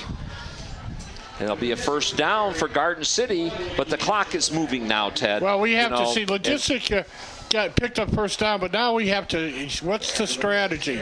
Can we score? Here he quicker? is right there looking and following his blockers, and he kind of ducks his way in there and shows a little bit of power at the last of that to get forward for another yard or 2. Garden City has not shown a big passing game, and when you're trailing by 3 scores. Castonier at the top of the screen, Ledisic at the bottom of the screen. There are the wideouts. Hunter Waynick pitches out to Elrod. Elrod looking for some blockers, takes it to the outside, and he's going all the way to the house on 15-yard run. 15 yards to touchdown for Matt Elrod. And 2 good things, no penalties, and the ball was still in his arms when he crossed the goal line. Now, here's the other strategy. The pressure is on the Garden City kicker because Wall Lake has made all their extra points. And there he is. If you miss an extra point, it becomes an extra score you need. Well, you're absolutely right. That's why those are so important. You know, as we see the finishing up right there of Elrod, and he basically glided in, Ted. I mean, he really started as a tackle. He's in trouble. And that falls, the extra point falls harmlessly into the end zone. No flags on the play, so it will be a missed extra point. And you've already said that that's a potential big play. There's still 3 scores down because even 2 scores and 2 extra points gives you 30 points, and you need a so you're still 3 scores down. Absolutely. And that's how the pressure is put on by all those made extra point, kicking extra points. And as we saw on the replay of the 14-yard run, Matthew Elrod, you know, when he made his break to the outside, Ted, he just had a whole different, he was running that upright position like you talked about in the first half, and he really had a good, clear view of the field. He just glided into the end zone. Good blocking on that play, especially on the left side of the line. And we've seen a lot of football games, Ted, and we saw a total dismemberment of the Garden City team by the Braves in the third quarter. We could see something like that on the opposite way. As a matter of fact, we're going to need to see something like that for our varsity Cougars right here. But just now, right now, to get the kickoff, we've seen that kickoff being used, you know, in a variety of ways. That aggressive onside kick that they use, trying to get after that live ball, or a possible just onside kick itself. But right here, this is where the second half really gets, the second half of this game really gets started for the Cougars. If they're going to get in this game, this is a big kickoff, and it's going to right to number 6, and he falls on it, and that will be recovered by the Braves. So now you're going to need turnovers. Well, you need a stop, something that Garden City hasn't done this half. They have to stop the Braves right now, right here, right now. 3 plays and out, and a turnover would help, but 3 and out right now. That was Zach Samp, number 6, falling on it for the Braves. So they'll take over just inside of Garden City territory at the 49-yard line. Gorsick at quarterback. Ball's down. It. Picks it up, finds his way, and he's on the outside, and here comes no whistle. Now there's the whistle. Ball is still held on as it was a quarterback change. Number 12, who's not listed on our score sheet. The ball was on the ground, and that's the break that you want Garden City to have.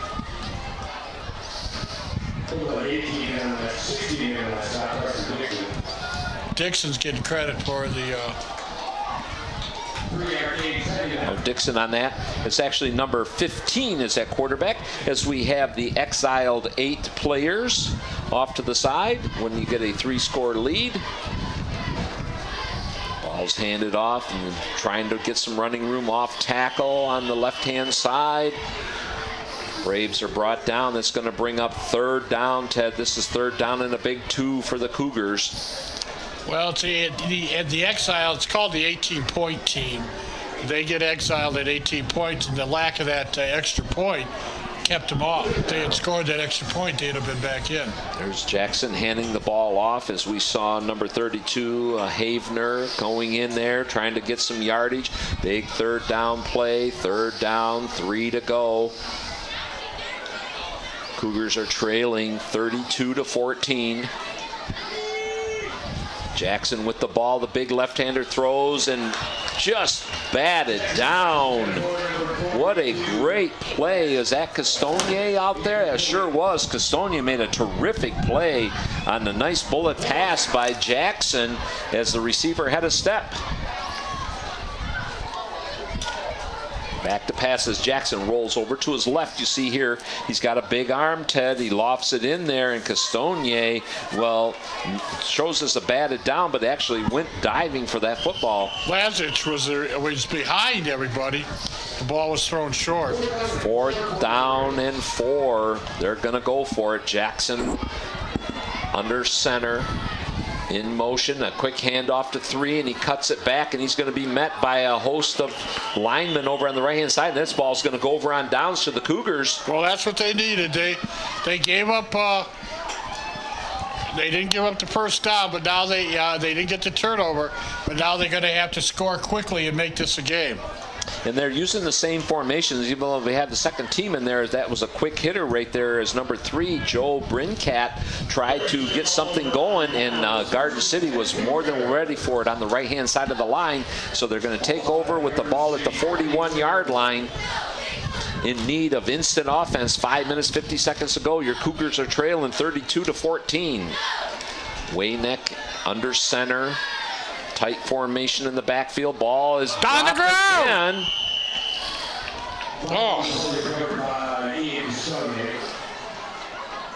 And Wayneck coming over to talk to the coach over there, Mike Burbick. We're going to watch this one in slow-mo this time. And you see right there, the ball, there was a sweet spot for the runner that he had created, and the ball was just to the right side of that sweet spot, and just fell right on the ground. And that's not the way you want to try to get back into this game. There it is. That's handed right in there. Castonier now, he's picking his way through. He cuts back. He's slowed up just enough, and he's going to be... He's still on his feet. And the officials, out of respect, did not blow the whistle until he was completely down. What an unbelievable run. I mean, that looked like something out of Runaway Train. You know, I expected to see John Voight come in here, you know, and try to grab a hold of him and bring him down. What a terrific run by Castonier. 27-yard run. And once again, a lot of good qualities. Through the line, burst, change the pace, change the direction, got hit, dragged runners. Watch this, coming now, around right here, the right. The ball was handed off perfectly. Switch, now here is... cuts back. Look at, there's a nice cut, miss, somebody miss. Now he's hit, and he's still on his feet. He's going to get 5 yards after this. Look at. Unbelievable display of power, and that replay brought to us by Brett Whitehead. You know, just a terrific job down there. Get that angle on that replay, Ted. And there's Ledesic, Jacob Ledesic. Nice hard run by him as he got spun out of bounds.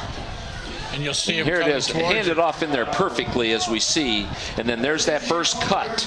Well, look at that cut right there. Right there. And now, then another one right here. The leg tackle right here slows him down. That slowed him down, and that was enough to bring in the rest of the Braves, and believe me, they needed them all. How many Braves are on him right there? He's still not down. Look at. He Still wound powering. up 10 yards after you said that slowed him up. Still powering this way. Wow. So one thing is proven, if that handoff can just get perfected, Ted, and that's what you said they're going to work on next week. If they can perfect that handoff, they got to hang on to the ball. Really is a special athlete.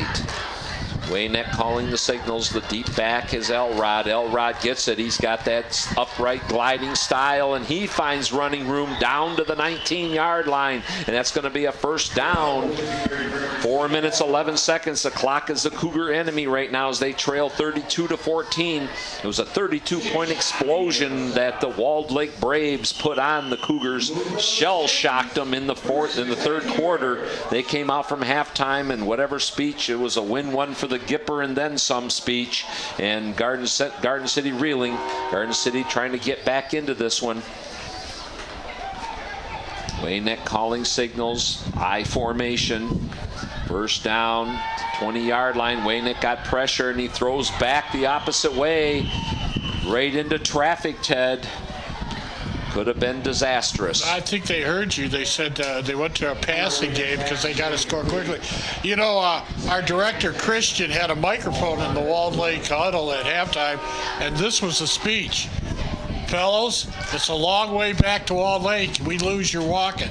That was the speech. Well,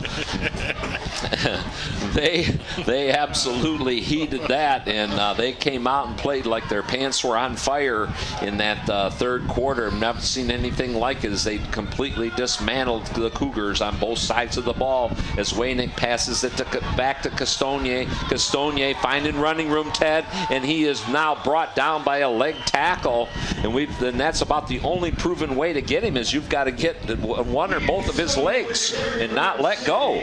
Castonier down around the 4. Garden City threatening to score here. 3:28 on the clock. They need 3 scores, and the clock just keeps running. And you see these nice firm handoffs right now. We saw that before they were just missing the mark. It's a game of inches, and that brought the ball out, of the ball carrier's grasp and onto the turf, and they were virtually every one of them was recovered by a Brave. 1st and 10, 3 minutes to go. Same play. Waynick hands it off to Ledesic up the middle. Ledesic gets it down to about the 1-yard line where he's driven back. Ledesic is deep back on that play right there. These are nice formations. It seemed like for a period there in that third quarter that Walled Lake just knew exactly what play was coming. Think now about they're back the third a little quarter. bit. They came out with the trick play, then a fumble and a score, right? Then a drive and a score, and then another not covering up the kickoff. Ball's on the 3-yard line. This brings up 2nd down. Hunter Waynick calling signals. Jacob Ledesic is the back man in his hand. It is on the ground, Ted, and it's going to be recovered into the end zone. Well, if we had replay, we'd look at that because he jumped on. Did he jump on it in the end zone and roll over, or it's a touchdown? And I believe what happened, I think that there was a bad handoff down there. That ball was out, and it was the up back in there. I think what we're going to see. I'm not sure that's a touchdown because that ball, watch, where's it laying? Watch. He's on his, okay, he recovered it in the end zone. But then I'm not sure, can you advance the ball? You might not be able to advance the ball. I think that's what the refs are talking to. Yeah, and that ball was rolling. It was just right on the goal line, if you will. And we're going to see this again to see when the ball comes out. The ball is out during the first handoff right there. Because he was on his knees when he touched the ball. Hunter Waynick had his nose in there. Ledesic is the one who ultimately recovered it. But that was once again these timing plays we keep talking about, Ted, is just a fraction of a second, and it was mishandled by the up back. And that was the I formation. They were going with the up back on a quick hitter, and the handoff didn't get made properly. Well, you got to go for 2 here. You got to kick it, make it a 10-point game. And then what you got to hope for is an onside touchdown, onside field goal, and get into overtime. There's our girls right there, and we missed a shot of them with their dads out there doing some cheering. That was a great sight right there. And they've worked very hard today. They are a very hard-working organization. Absolutely, and there you see the crowd is starting to disassemble just a little bit, but it was a homecoming day, and I'll tell you, very festive around here. That's a beautiful picture, Ted. You see the nice blue skies and the green turf, and here's the American flag. I feel so patriotic as Garden City's going to go for 1 in this situation. Kick is worth 2. And the ball is handed to Elrod, and he's going to power his way in for the 2-yard run. The only thing I question on that is now, you still need 2 scores, but now you need 2 touchdowns. If you would go for the 2, you can get a field goal and a touchdown, but that's the only thing. But 32-21, the 18-point Exiles are going to come back in for Walled Lake, and 1:57 on the clock. Well, we get a chance, Phil. You and I are lucky and honored to come and volunteer for Omni Edition Sports, and it's a privilege to bring these games. But Dan York and his wonderful crew have been bringing you outstanding programming here in Garden City for 30 years. Dan was a pup when he started and brought Omni Edition to Garden City. And 30 years later, he doesn't even have to be in the state. Yeah, absolutely. He feels confident that he can leave the state and his crew can take over and take care of everything, and they've done a great job doing that, bringing you a first-class production tonight. He's got a wonderful crew, and they set up hours beforehand, and I can't tell you what an outstanding professional job they do game in and game out. And once again, I want to thank the entire crew for coming out and letting you and I have fun doing what we love to, talk about football and watch cheerleaders. Absolutely, and doing the famous Rockettes leg kick as Kempster's grabbed the ball, and this one right here could result in a big play, Ted, and it is, and Kempster's got a head of steam, and he's going to go all the way, as what happened is there was a scramble for the football, and Kempster kind of came around like he was a end-around play, picked the ball up on the run, and he was in a dead run when everybody else was standing still, and raced some 45 yards to pay dirt, and just like that, a game that was closening up is now widened apart, as that's about the last thing that the Braves hadn't done was run back a kick of some kind, and they did it there. It was an onside kick. There was scramble for the football. It went over the first line of defenders, and Kempster just literally had his back to us and started running at a full head of steam, and the ball fell right into his lap and all the way for a touchdown, Ted. Well, they could probably, let's see if they go for two again. They don't need it. Jay Merrill could look at the far side of the field there and see if he can find a fat lady singing, because somewhere on the other side there's a fat lady singing. Well, with 1 minute and 41 seconds to go in this one, and it's 38-21 with the extra point looming, or extra Turn out points the looming. lights, the party's over. Yep, that's Dandy Don.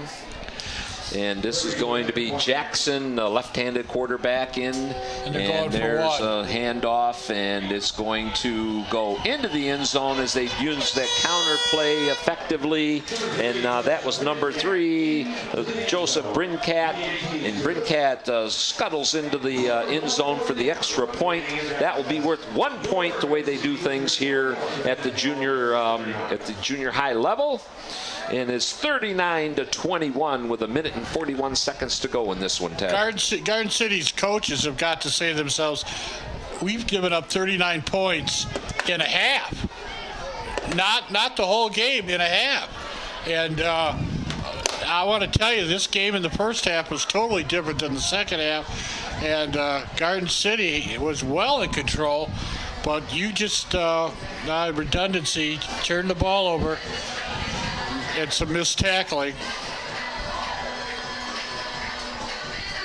And here's our usual flight pattern tonight coming in. Yeah.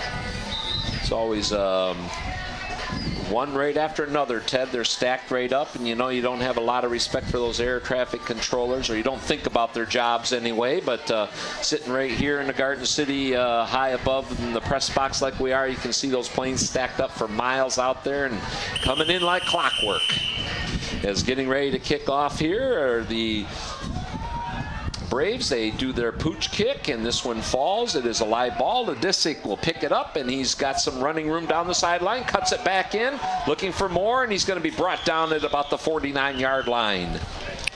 Nice nifty running in there by Jacob Ladisic. Picked Once it up. again, the Cougar players not giving up, playing to the end. We got a minute 28 seconds on the clock. And Garden City, they're going to give everything they can to put the ball just for pride now. There's the move right there by Ladisic. He's got a nice handle on that ball as he was trying to cut back and looking for some more room. He liked that sideline. Hunter Waynick, been the starting quarterback. Looks like he's going to maybe finish this one out. Mike Burek. Well, the Braves started off with the number 1 and number 2 teams playing them the first 2 weeks, and they lost both of those games, but this will be their 3rd victory in a row as they're making a statement to qualify for the playoffs. They will go to 3-2, and the Cougars, on the other hand, are 3-1 coming into this game. it looks like they're going to be on the short end of this, and they play the number 1 and number 2 team the next 2 weeks. So their work is cut out for them. If they hope to make the playoffs, they're going to have to win the next 2 weeks. Well, I think this should be a tough week of practice for him, and as Ledisic comes running on trying to find some running room, falls ahead for about a 6-yard gain. But this should be a really tough week for him based on the fact that they really kind of beat themselves. And then once that they kept putting the ball on the ground like that, then the Braves really took advantage. As you see, the fake handoff, which they've had problems with, then the second handoff to Ledisic, he's got that ball up in there, tucked away nicely. He creates a low center of gravity, does Ledisic.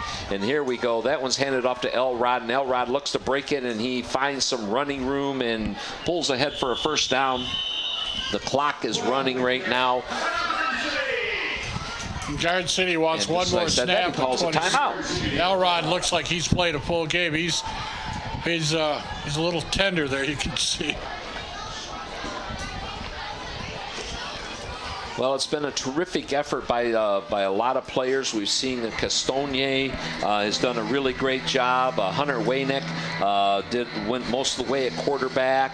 He showed his arm off when he had to, Ted. But when they got way behind, they kind of more went to the run situation because it happened so quickly and so rapidly. The complete dismantling in that third quarter where the Braves put 4 touchdowns up on the board just like that.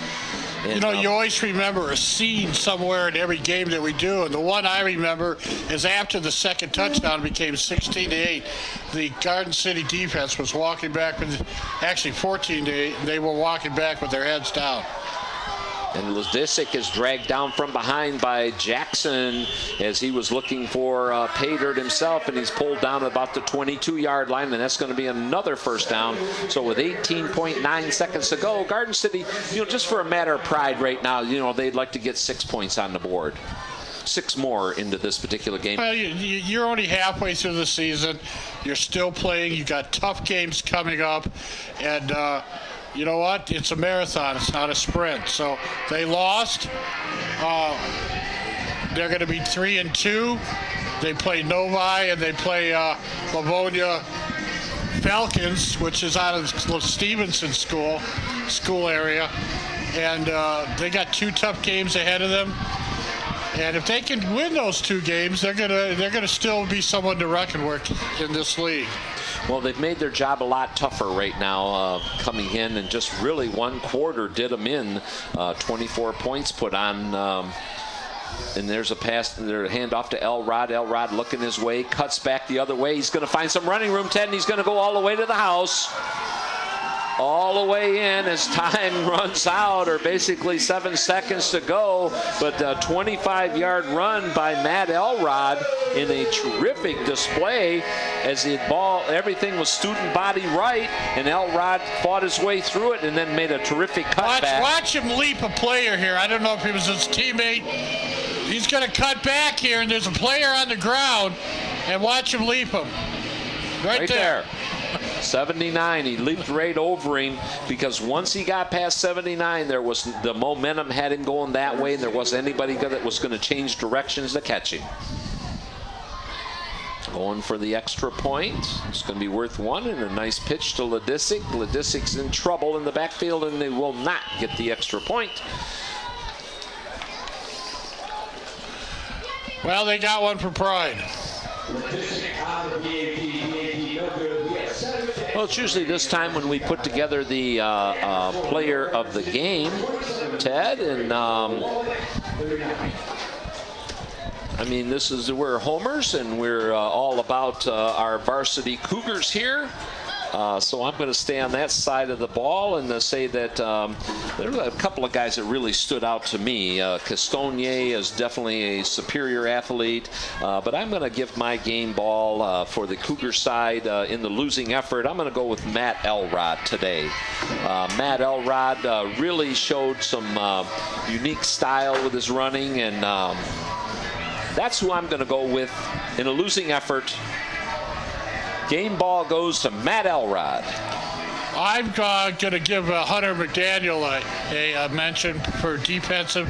and some of his blocking. But defensively, there were 4 or 5 plays in the first half he stood out, and I thought he did a pretty nice job defensively. So just a shout out, but I'll go with your player of the game.